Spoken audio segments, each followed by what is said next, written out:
میں پاکستانی ہوں. تقریباً 26 سال پہلے جب میں نے تحریک انصاف شروع کی تو اس کے پرنسپلز میں پھر سے آپ کو ریپیٹ کرتا ہوں کیونکہ یہ کبھی 26 سال یہ پرنسپل چینج نہیں ہوئے میرے. ایاک نعبد و ایاک نستعین، خودداری.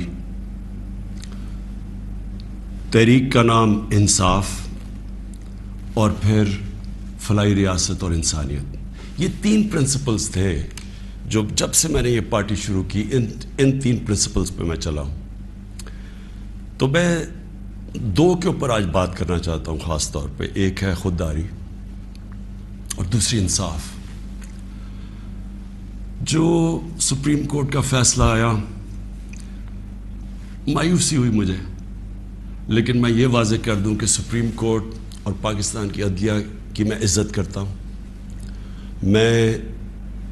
میں نے ایک ہی دفعہ جیل گزاری ہے اور وہ آزاد عدلیہ کی تحریک کے اندر میں جیل میں گیا، کیونکہ یہ میرا ایمان ہے کہ جب تک ایک ملک کے اندر انصاف نہیں ہوتا، کوئی بھی مہذب معاشرہ اس کی بنیاد انصاف پہ ہوتی ہے، اور جو انصاف کے گارڈین ہوتے ہیں وہ آپ کی عدلیہ ہوتی ہے. تو میں یہ کہتے ہوئے مجھے افسوس ہوا. اور افسوس کیوں ہوا میں یہ اپنی قوم کے سامنے واضح کر دوں. جو بھی عدلیہ کا فیصلہ ہم ایکسیپٹ کرتے ہیں. افسوس اس لیے ہوا کہ جو ڈپٹی اسپیکر نے جو اسمبلی پروگ کی تھی اس کی وجہ کیا تھی؟ اس کی وجہ یہ تھی آرٹیکل 5، یعنی کہ بیرونی مداخلت ہوئی تھی پاکستان کے عدم اعتماد پہ. تو میں یہ چاہتا تھا کہ سپریم کورٹ کم از کم اس کو دیکھتا تو صحیح. یہ بڑا سیریس الزام ہے کہ ایک باہر سے ملک آپ کے اندر ایک پوری سازش کر کے ایک گورنمنٹ کو اس کے خلاف سازش کر کے اس کو گراتا ہے. تو اس کے یہ اتنا سیریس ایلیگیشن تھی کہ میں چاہتا تھا کہ اس کی کوئی پروب ہو. کم از کم سپریم کورٹ وہ جو مراسلہ ہے، جو ڈاکیومنٹ ہے، کم از کم اس کو بلا کے دیکھ تو لیتا کہ کیا یہ جو ہم کہہ رہے ہیں کہ یہ اتنی بڑی سازش ہے اور رجیم چینج کی کوشش ہے، کیا ہم سچ بول رہے ہیں یا نہیں بول رہے. تو مجھے تھوڑی سی مایوسی ہوئی کیونکہ یہ اتنا بڑا ایشو ہے اور اس کے اوپر کوئی سپریم کورٹ میں بات نہیں ہوئی. اور دوسرا مجھے افسوس یہ ہوا کہ اتنی جلدی جتنا فیصلہ آیا، جو 63A یعنی کہ جو کھلے عام ہارس ٹریڈنگ ہو رہی ہے، پولیٹیشنز کے ضمیر خریدے جا رہے ہیں، بھیڑ بکریوں کی طرح ان کو بند کیا جا رہا ہے ہوٹلز میں اور ان کی قیمتیں لگائی جا رہی ہیں. سوشل میڈیا کا زمانہ ہے. بچے کو پتہ ہے اب کس قیمت کے اوپر اپنے ضمیر بیچ رہے ہیں. کون سی جمہوریت ہے یہ؟ کون سی دنیا کی جمہوریت میں اس چیز کی اجازت دی جاتی ہے؟ اور جو سب سے بڑا انصاف کا فورم ہے عدلیہ، اس سے ہم ایکسپیکٹ کرتے تھے کہ کم از کم اس کے اوپر اور کچھ نہیں تو سو موٹو ایکشن لے. کیونکہ یہ تو ایک مذاق بن گیا ہے پاکستان کی ڈیموکریسی کا. کیونکہ یہ تو کہیں اتنے کھلے عام تو میرے خیال میں بنانا ریپبلکس میں بھی نہیں سیاستدان نہیں بکتے جو یہ بک رہے تھے اور بک رہے ہیں. اور وہ دیکھیں ابھی جو پنجاب میں ہو رہا ہے، کبھی وہ اواری کے اندر لوگ بند ہیں جناب، ان کو نکل رہا ہے گارڈز. تو یہ تو کوئی جمہوریت نہیں ہے. لیکن اس سے جو سب سے تکلیف دہ چیز ہے کہ دیکھیں ایک قوم جس کی 60% سے زیادہ آبادی 30 سال کی عمر سے کم ہے، یہ ہماری یوتھ ہے، یہ ہمارا فیوچر ہے. اور فیوچر کو آپ اگر گائیڈ نہیں کریں گے، ان کی تربیت نہیں کریں گے، ان کی اخلاقیات کو اٹھائیں گے نہیں، اس طرح کی چیزیں کریں گے، تو وہ بھی یہ سمجھیں گے کہ اگر ملک کے جو لیڈرشپ ہے، یہ ریپرزینٹیٹیوز ہیں، یہ اگر رشوت دے کے لوگوں کو خرید رہے ہیں، کوئی بک رہا ہے کوئی خرید رہا ہے، تو ان کی ہم کیا مثال پیدا کر رہے ہیں؟ یعنی یہ کس طرف جا رہا ہے پاکستان. اور یہ پہلے بھی یہی شریف برادران نے شروع کی تھی چانگا مانگا، آج سے کوئی 30-32 سال پہلے. یہ تب شروع ہوا تھا یہ بھیڑ بکریوں کی طرح سیاستدان کو خریدنا. اور تب سے سیاست اور نیچے گئی ہے کہ جیسے لوگوں کو یہ پتہ چلا کہ یہ بک رہے ہیں، لوگوں سے ووٹ لے کے آ رہے ہیں کہ ہم آپ کی بڑی خدمت کریں گے، وہاں جا کے لوگوں کی ووٹ لے کے اپنے ضمیر بیچ رہے ہیں. اور پھر ریزروڈ سیٹس والے بک رہے ہیں. ریزروڈ سیٹس تو ایک تحفہ دیتی ہے ایک پارٹی کسی کو, وہ بکے ہوئے ہیں, وہ کھلے عام بک کے اور وہ دوسری طرف گئے ہوئے. تو میں صرف ایک اب ایز اے پاکستانی بات کر رہا ہوں کہ جو ایک خواب دیکھتا تھا اور شروع سے کہ ایک بڑا ہمارا عظیم ملک بنے گا, اور میری یہ کبھی خواب نہیں گئی میرے سے, میرا یہ بلیف ہے کہ اس ملک نے بڑا ایک عظیم ملک بننا ہے, اور یہ ایک سٹرگل ہے اس طرف جانے کے لیے. لیکن یہ بہت بڑا دھچکا لگتا ہے اس سٹرگل کو جب آپ یہ تماشا دیکھ رہے ہیں. تو دونوں چیزیں بڑی سیریس ہیں ملک کے مستقبل کے لیے. تو میں صرف میری مایوسی یہاں تک ہے, ہم نے عدلیہ کا فیصلہ تسلیم کیا, لیکن میں اس میں ضرور مایوس ہوں کہ اوپنلی جب یہ چیزیں ہو رہی ہیں پاکستان میں, اس کے لیے کوئی سیریسنس نہیں ہے. یعنی جو بھی انصاف کے ادارے ہیں, جو ہمارے پبلک ہے, وہ یہ جب تماشا دیکھ رہی ہے تو میں ایکسپیکٹ کر رہا ہوں کہ کوئی بھی اس کے اوپر, جو میں اور میری زندگی کتنے 20 گرمیاں گزری ہیں انگلینڈ میں, اور کافی اور بھی میں نے ٹائم گزارا, دنیا ٹریول کرتا تھا, کرکٹ میں میں ساری دنیا میں گیا ہوں. میں نے کبھی اس طرح کی چیز کسی بھی ویسٹرن ڈیموکریسی کے اندر نہیں دیکھی, کبھی سنا بھی نہیں ہے. نہ کوئی سوچ سکتا ہے کسی کو خریدنے کا, نہ کوئی اپنے آپ کو اپنا ضمیر بیچنے کا سوچ سکتا ہے, کیونکہ معاشرہ اس کے خلاف کھڑا ہو جاتا ہے.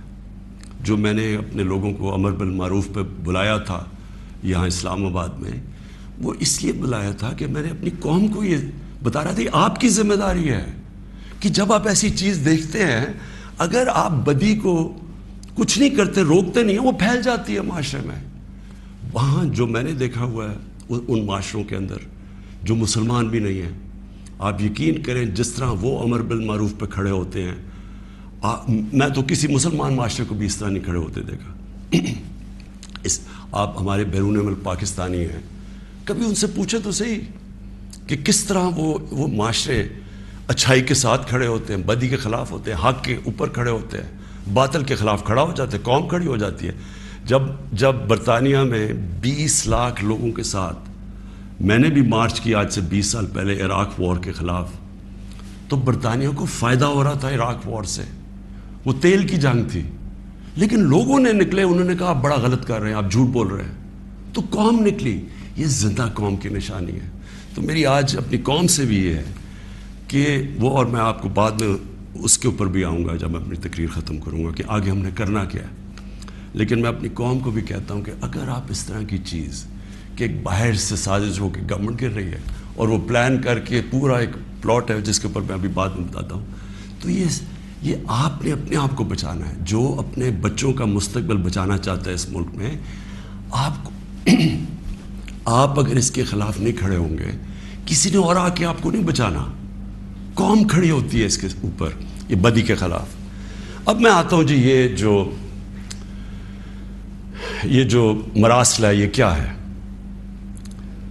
پہلے تو یہ سمجھیں اس کو ایک سائفر ایک ہوتا ہے. سائفر کا مطلب کیا ہے؟ سائفر یہ ہوتا ہے کہ ہماری جو ایمبسیز ہوتی ہیں باہر, وہ فورن آفس کو ایک کوڈڈ میسج میں سیکرٹ میسیجنگ کرتی ہیں کہ جو بھی ان کی انٹریکشن دوسرے ملکوں میں ہو رہا ہوتا ہے. وکی لیکس کا آپ کو سنا ہوگا چند سال پہلے, وہ کیا تھا؟ وہ یہی تھا کہ امریکن ایمبسیز جو اپنے سیکرٹ ڈاکیومنٹس بھیج رہی تھی, وہ کسی نے ان کو ایکسپوز کر کے وہ پبلک میں آ گئی, وہ وکی لیکس تھی. تو اسی طرح جو آپ کا یہ جو سائفر میسج آتی ہے یہ ٹاپ سیکرٹ ہوتی ہے. کیوں نہیں میں وہ کاغذ پبلک میں دے سکتا؟ کیوں نہیں میں میڈیا کو دے سکتا؟ کیونکہ اس کے اوپر کوڈ ہوتی ہے, اور اگر ہم وہ سائفر پبلش کر دیں تو باہر کی دنیا کو پتہ چل جائے گا کہ پاکستان کی کوڈ کیا ہے. لہٰذا ہماری جتنی بھی سیکرٹ انفارمیشن ہے وہ ساری ایکسپوز ہو جائے گی. اس لیے میں یہ پبلک کو نہیں دے سکتا. لیکن آپ یقین کریں کہ میں اتنا میرا دل ہے کہ پبلک یہ خود اپنی آنکھوں سے دیکھے کہ یہ کیا تھا. اب میں آپ کو بتاتا ہوں یہ ہوا کیا. ہوا یہ کہ ہمارا امریکہ میں جو امبیسڈر تھا اس کی ایک ملاقات ہوئی امریکن آفیشل کے ساتھ. اب امریکن آفیشل جو تھا اس کی بس صرف میں تھوڑی سی بات آپ کو بتاتا ہوں کہ اس نے کہا کیا. اس نے پہلے کہا کہ جی عمران خان کو روس نہیں جانا چاہیے تھا. وہ بڑا اس نے کوشش کی امبیسڈر نے بتانے کے لیے کہ اس کی وجوہات ایک کنسنسس تھا, پہلے سے پلان بنا ہوا تھا, لیکن اس نے کہا نہیں, یہ صرف عمران خان نے فیصلہ کیا. پھر وہ جو کہتا, اور میں یہ چاہتا ہوں آپ قوم ذرا غور سے میری بات سنیں کہ اس نے کہا کیا. اس نے کہا کہ اگر آپ عمران خان کو یہ, اور اس نے کہا ابھی عدم اعتماد درج نہیں ہوا تھا پاکستان میں, اس سے پہلے یہ کہہ رہا ہے, یعنی اسے پتا تھا کہ عدم اعتماد آنے والی ہے. کہتا کہ اگر عمران خان اس میں سے بچ جاتا ہے عدم اعتماد سے, تو پاکستان کو بڑا مشکل یعنی کانسیکوینسز فیس کرنے پڑیں گے. تکبر دیکھیں کہ اگر عمران خان یعنی سٹنگ پرائم منسٹر اگر وہ نہیں ہٹتا اس میں سے تو پاکستان کو نقصان ہوگا. اور پھر کہتا لیکن اگر وہ ہار جاتا ہے تو پاکستان کو معاف کر دیا جائے گا.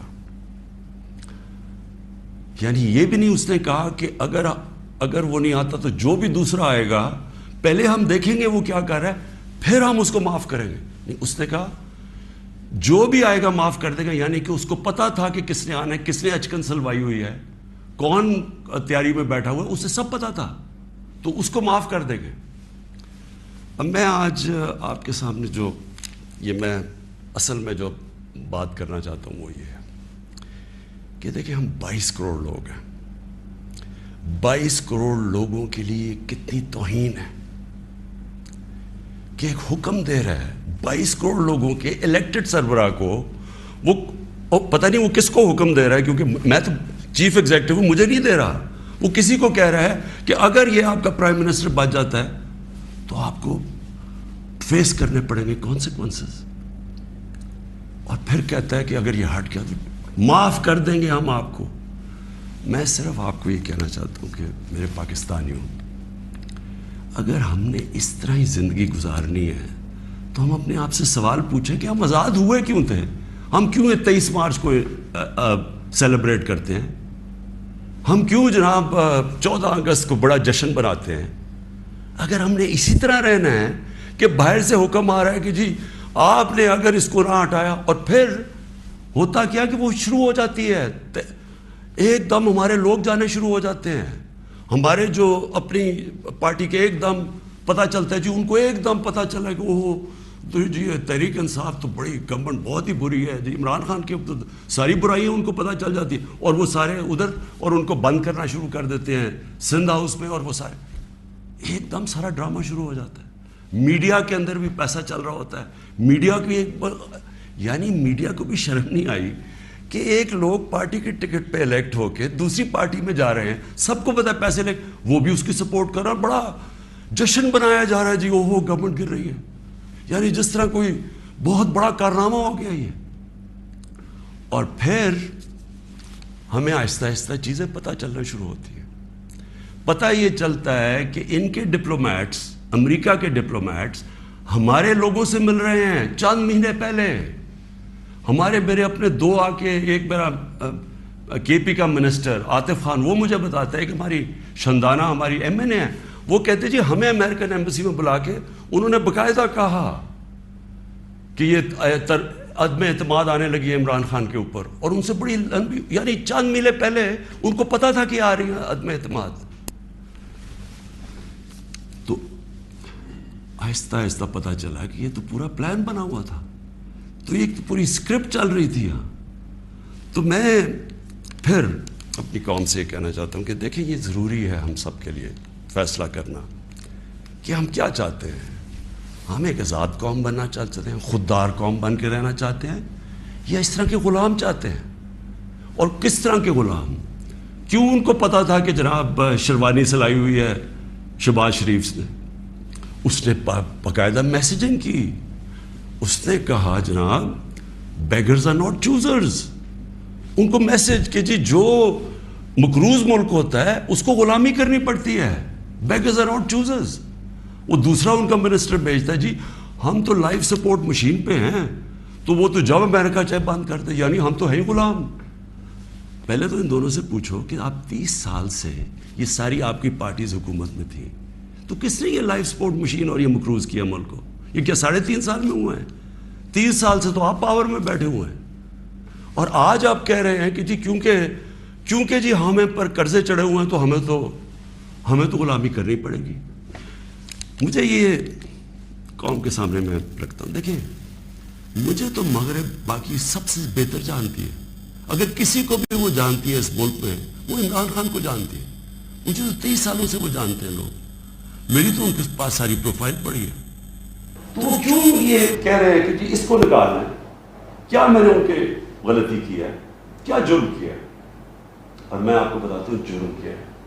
سب سے بڑا جرم یہ ہے کہ انہوں نے ساری پروفائل جب میری دیکھی اور ان کو پتا ہے پہلے سے کہ اس نے ڈرون اٹیکس کی مخالفت کی، اس نے عراق وار کی مخالفت کی، اس نے افغانستان مسلسل کہتا رہا کہ یہ ملٹری سلوشن نہیں ہے افغانستان میں، یہاں مذاکرات سے بات ختم ہوگی۔ اس نے ڈرون اٹیکس جب ہوئے یہاں، یہی جو بیگرز اینڈ ناٹ چوزرز، یہ اور اس کا بھائی جب پاور میں تھے اور آصف زرداری، تو 400 ڈرون اٹیکس جب پاکستان میں ہوئے تو کس نے بولا؟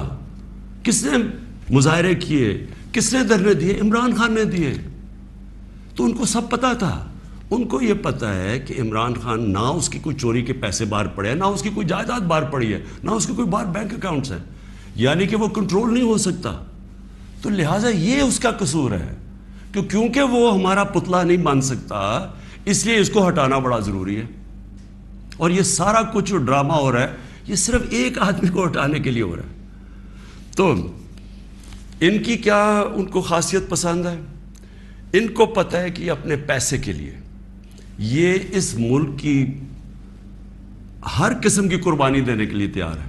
400 ڈرون اٹیکس میں نے بتایا، یہ کبھی ان کے منہ سے سنا تھا کہ یہ ہر ہیومینیٹیرین لاز، ہر ہیومن رائٹس کی وائلیشن ہے کہ آپ کسی آپ ان کی مدد کر رہے ہیں، آپ قربانیاں دے رہے ہیں، اور وہ آپ بھی بمباری کر رہے ہیں۔ اور بمباری کس طرح لوگوں کو مار رہے ہیں؟ ایک آدمی 4000 میل سے فیصلہ کرتا ہے کہ جناب یہ دہشت گرد ہے، اوپر سے بٹن دباتا ہے اور وہ نیچے مر جاتے ہیں۔ ادھر فلمیں بنی ہیں امریکہ کے اوپر، اس کے اوپر ایک میں نے فلم بھی دیکھی ہوئی ہے، یہ جو ڈرون اٹیکس کرتے تھے، کس کو اب کابل میں ڈرون اٹیک ہوا تھا، پہلے رپورٹ آئی جی کہ پتہ نہیں 8 وہ آئیسل کے ممبرز مار گئے، دہشت گرد مار گئے، اگر اگلے دن پتہ چلا جناب ایک آدمی اور اس کے بچے مار گئے۔ تو آپ کو پتہ ہے کہ کتنی دفعہ قبائلی علاقے کے اندر اس طرح لوگ مرے، ہمارے لوگوں کو کیسے، یعنی 400 ڈرون اٹیکس ایک دم مدرسے میں کر دیا، 80 بچے بیچارے مر گئے، شادیوں پہ اٹیک ہو گیا، کوئی پوچھنے والا نہیں تھا، کیونکہ یہ اپنے پیسے کے غلام ڈرے ہوئے تھے کہ کہیں وہ ناراض ہو گیا تو ہمارا وہ حال نہ ہو جو آج روسیوں کا حال ہو رہا ہے، جو یوکرین کی جنگ کی وجہ سے آج روسیوں کے وہ ضبط کر رہے ہیں اکاؤنٹس، ان کے آج وہ جو ان کی آف شور اکاؤنٹس ہیں، جو ان کی پراپرٹیز ہیں وہ ضبط کر رہے ہیں۔ تو یہ تو اس لیے کنٹرولڈ ہے، اور اس لیے وہ چاہ رہے ہیں کہ یہ آ جائیں تاکہ پھر سے پاکستان کو جو وہ فیصلہ کریں ہم وہ کریں۔ تو میں پھر سے اپنی قوم کو کہتا ہوں، ہمیں نے یہ فیصلہ کرنا ہے کہ ہمیں کس طرح کا پاکستان چاہیے۔ میں آپ کو آج مجھے افسوس اور تکلیف بھی ہوتی ہے کہتے ہوئے، ہمارے ساتھ ہی ہندوستان آزاد ہوا تھا، میں ہندوستان بھی باقیوں سے بہت بہتر جانتا ہوں، میری دوستیاں بھی تھیں، کرکٹ کی وجہ سے بڑا مجھے رسپیکٹ بھی ملا، پیار ملا، میں میری لوگوں سے وہاں واقفیت بھی بڑی ہے۔ مجھے بڑا افسوس ہے کہ یہ صرف ایک RSS کی آئیڈیالوجی کی وجہ سے اور یہ جو کشمیر میں انہوں نے کیا ہے اس کی وجہ سے ہمارے تعلقات نہیں ہیں، لیکن میں آپ کو یہ کہہ دوں کہ وہ ایک بڑے خوددار قوم ہے، کبھی کسی کی جرت نہیں ہے کہ وہاں اس طرح کی بات کریں، کسی سپر پاور کی جرت نہیں ہے کہ وہاں یہ بھی تصور کر دیں کہ جناب وہ یہی کہہ دیں کہ جناب اپنے فورن ریلیشن میں وہ کہیں جو ہم کہہ رہے ہیں۔ اب دیکھ رہے ہیں وہ روسیوں سے حالانکہ ساری سینکشنز لگی ہوئی ہیں، وہ کہہ رہے ہیں جی ہم تیل امپورٹ کرتے ہیں، ہمارے لوگوں کی بہتری ہے۔ تو عمران خان کا بھی یہی پرابلم ہے۔ میں یہ کہتا ہوں کہ کسی سے ہماری لڑائی نہیں ہے، نہ میں کسی کا اینٹی ہوں نہ کسی ملک کا اینٹی ہوں، میں صرف یہ کہتا ہوں کہ جو میرے لوگوں کے فائدے کے لیے پہلی چیز وہ ہے میرے 22 کروڑ لوگوں کے لیے، اس کے بعد میں دنیا کی باقی چیزیں ماننے کے لیے تیار ہوں، لیکن میں اپنے لوگوں کو قربان نہیں کر سکتا کسی اور قوم کے خاطر جو ہم نے وار آن ٹیرر میں کیا ہے۔ 80,000 اپنے لوگ ہم نے مروائے، ملک تباہ کروا دیا۔ اب کوئی پوچھے بھی قبائلی علاقے میں، کبھی لوگوں سے تو پوچھیں ان کے اوپر گزری کیا تھی۔ 35 لاکھ لوگوں کی نقل مکانی کی۔ کبھی کسی نے اسیس کیا کہ وہ ساری جنگ میں ہم جو گئے ہیں، کبھی کوئی کمیشن بیٹھی ہے وہ یہ بتائے کہ ہمیں ملا کیا ہے؟ میں آپ کو بتاتا ہوں، ہمارے یہاں جو صاحب اقتدار ہیں وہ ڈالرز کے لیے میں آپ کو کہہ رہا ہوں ہمیں جنگوں کے اندر پھنسا دیتے ہیں۔ ہم جب سوویت یونین کے خلاف جو ہم فرنٹ لائن سٹیٹ بن گئے تھے، اگر ہم ڈالر امریکہ سے ایڈ لیے بغیر کرتے تو وہ بہت اچھی چیز تھی۔ ہم پھر اپنے بھائیوں کے لیے، افغانستانوں کی آزادی کے لیے مدد کر رہے تھے۔ لیکن جب ہم کہہ رہے ہیں کہ جی یہ پینٹس ہے، ہمیں اتنے پیسے چاہیے، پیسے لے کے جب آپ کسی کے ساتھ شرکت کرتے ہیں وہ آپ کی عزت نہیں کرتے۔ جیسی وہ ہم افغانستان کا وہ روسی جب وہاں سے گئے، 2 سال کے بعد پاکستان کے اوپر سینکشنز لگ گئی۔ کسی نے نہیں پرواہ کی کہ ہم نے کتنی قربانی دی۔ 5 لاکھ ریفیوجی، 5 ملین، 50 لاکھ پاکستان میں ریفیوجیز تھے۔ کلیشنکوف، سیکٹیرین ٹیررزم، وہ سارا اس کے فور کسی نے نہیں اپریشیٹ کیا کہ جی پاکستان، بلکہ انہوں نے سینکشنز لگا دی کیونکہ وہ ہم تو پیسے دے رہے ہیں، اس لیے کوئی پرواہ نہیں۔ وہ پھر 9/11 آیا، پھر ہم ان کے ساتھ چلے گئے اور پھر ہم نے کہا جی ہاں ہم بڑی کوئی جنگ لڑ رہے ہیں۔ پہلے ہم فورن آکوپیشن کے خلاف جنگ لڑ رہے تھے، اب ہم کہہ رہے ہیں کہ جو فورن آکوپیشن ہے اس کے خلاف جو لڑتا ہے وہ دہشت گرد ہے اپنے ملک کو۔ تو کتنی پاکستانوں کی ذلت ملی ہمیں اس میں۔ کبھی آپ اینالائز کریں کہ اس سے ہمیں فائدہ کیا ہوا، نقصان کیا ہوا۔ مجھے پتہ ہے کیا نقصان ہوا، اور مجھے پتہ ہے کہ ہمیں اس سے کوئی فائدہ بھی نہیں اور اپریشیٹ بھی نہیں ہوئے، بلکہ وہاں بھی ذلت اٹھانی پڑی۔ تو میرا پوائنٹ یہ ہے کہ اس ملک نے کبھی یہ فیصلہ کرنا ہے کہ ہماری فورن پالیسی جب تک ہمارے لوگوں کی بہتری کے لیے نہیں ہوگی، ہم نے کوئی قسم کی فورن پالیسی نہیں بنانی، کیونکہ اب ہماری 22 کروڑ لوگ ہیں۔ ہمیں سب سے زیادہ کوشش کرنی ہے کہ کیسے ہم نے اپنے لوگوں کو غربت سے نکالنا ہے۔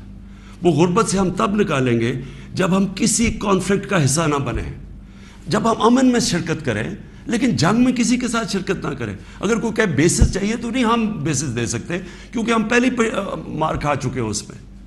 اس لیے وہ مجھے افسوس سے کہنا پڑتا ہے کہ ان کو وہ لوگ پسند ہیں جو کہ ان کی ہر بات مانیں گے، جو کہیں گے کہ بیگرز آر ناٹ چوزرز، جو کہیں گے کہ جی پاکستان لائف سپورٹ مشین پہ تو مدد کرو۔ ان کو اس طرح کے لوگ چاہیے، یعنی جو پہلے سے ہی گرے ہوئے ہوں گے۔ وہ کہتے ہیں نا وہ طفل کیا گرے جو گھٹنوں کے بل چلے، جو گھٹنوں کے اوپر بیٹھے وہ ان کو پسند ہے۔ لیکن میں اپنی یوتھ سے آج کہنا چاہتا ہوں کہ دیکھیں، آپ کا مستقبل آپ کے ہاتھ میں ہے، ملک کی ساورنٹی آپ کے ہاتھ میں ہے۔ اپنی جمہوریت کو، اس کی حفاظت کون کرتا ہے؟ کوئی فوج نہیں کر سکتی جمہوریت کی حفاظت، کوئی باہر سے فورن پاور نہیں کر سکتی۔ قوم اپنی جمہوریت کی حفاظت کرتی ہے، قوم اپنی ساورنٹی کی حفاظت کرتی ہے۔ یہ جو ہماری ساورنٹی کے اوپر اٹیک ہوا ہے، میں آج آپ کو کہہ رہا ہوں، آج آپ اس کے اوپر سٹینڈ نہیں لیں گے، آگے سے یہ ہوا کرے گا کہ جو بھی آئے گا نا پاور میں، جو بھی آئے گا وہ پھر سب سے پہلے دیکھے گا کہ جی آپ کو کوئی سپر پاور تو ناراض نہیں ہو رہی، اور وہ پھر وہی کرے گا جو وہ چاہیں گے، کیونکہ اس کو ڈر ہوگا کہ انہوں نے 5, 10, 15 ارب روپیہ خرچ کرنا ہے اور میری کرسی الٹا دینی ہے، اور وہ انہیں اپنی پاور بچانے کے لیے پھر وہ سارے جس طرح یہ ہیں کہ بیگرز آر ناٹ چوزرز، اسی طرح کے لوگ آئیں گے۔ کوئی بھی جب تک قوم اپنی لیڈرشپ کے ساتھ نہیں کھڑی ہوگی اور قوم نہیں کہے گی کہ ہم اپنے ملک کو ایک آزاد ملک دیکھنا چاہتے ہیں، ہماری فورن پالیسی ساورن ہونا چاہیے، ہم اپنے ملک کے مفادات کے لیے، اپنی قوم کے لیے، ہمارے جو لوگ ہیں 22 کروڑ لوگ، ان کے فائدے کے لیے فورن پالیسی بنے گی۔ اور وہ فورن پالیسی وہ ہے جو ہم سب سے اچھے تعلقات رکھیں۔ ہم امریکہ کو بار بار ان کو سمجھائیں کہ ہم کوئی میں عمران خان اینٹی امریکن نہیں ہے، لیکن ہم نے بڑی بری حالات دیکھے ہوئے ہیں۔ ہم نے آپ کی ہم کوئی ٹیشو پیپر کی طرح استعمال ہونے والی قوم نہیں ہے۔ کہ آپ استعمال کریں اور پھر پھینک دیں. ہم آپ کے ساتھ جب جو ایک ورڈ ہوتا ہے میوچلی بینیفٹ, آپ کو بھی جس کا فائدہ ہو ہمیں بھی فائدہ ہو. ون سائیڈڈ ریلیشن شپ کسی سے نہیں چاہیے. اور پھر میں کہتا ہوں ہندوستان کو دیکھ لیں, اتنی کسی کی جرت نہیں, کسی کی جرت تھی کہ اس طرح کی بات کرتے ہیں ہندوستان میں. یورپین یونین کے جب ایمبیسڈرز نے یہاں بالکل پروٹوکول کے خلاف سٹیٹمنٹ دی کہ جی پاکستان کو روس کے خلاف سٹیٹمنٹ دینی چاہیے, کیا وہ ہندوستان میں کہہ سکتے ہیں؟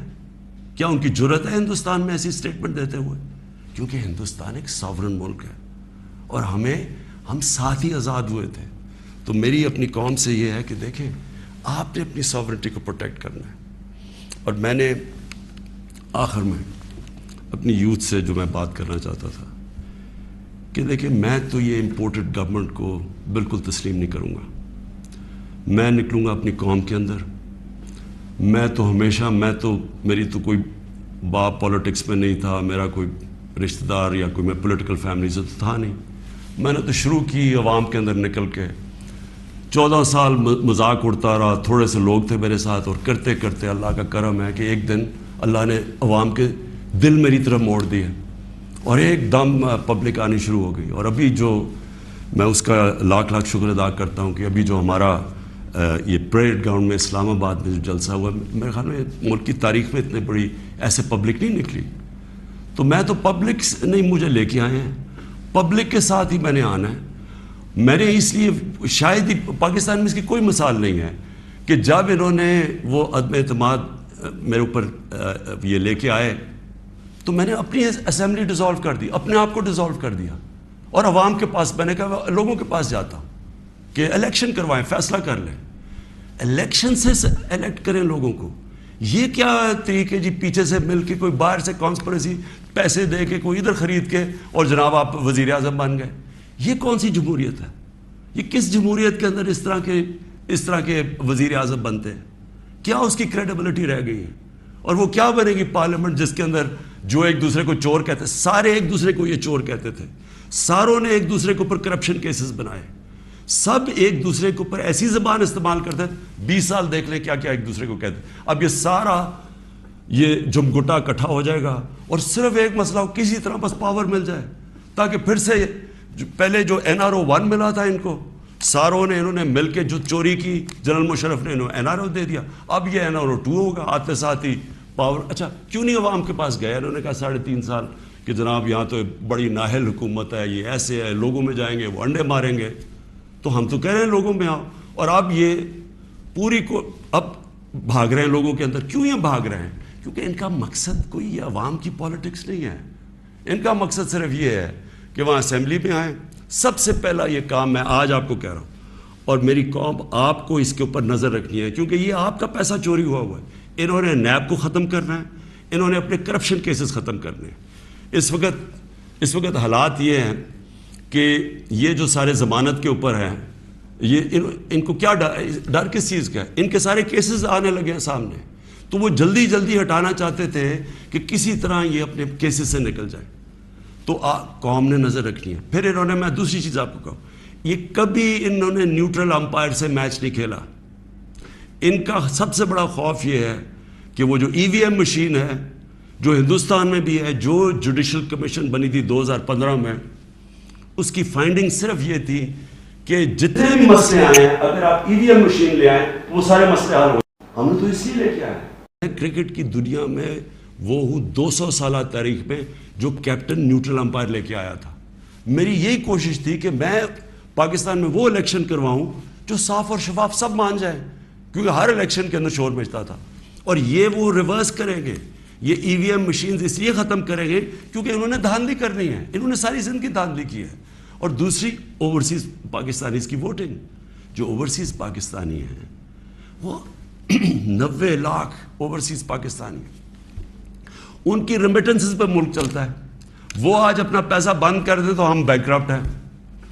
وہ جو بیچارہ پاکستانی باہر بیٹھا ہوا ہے, کیا آپ کیوں نہیں ان کو ووٹنگ رائٹ دینا چاہتے؟ ان کے لیے ہم نے آئی ووٹنگ لے کے آئے تھے, ٹیکنالوجی کا استعمال, تو انہوں نے وہ ختم کرنی ہے.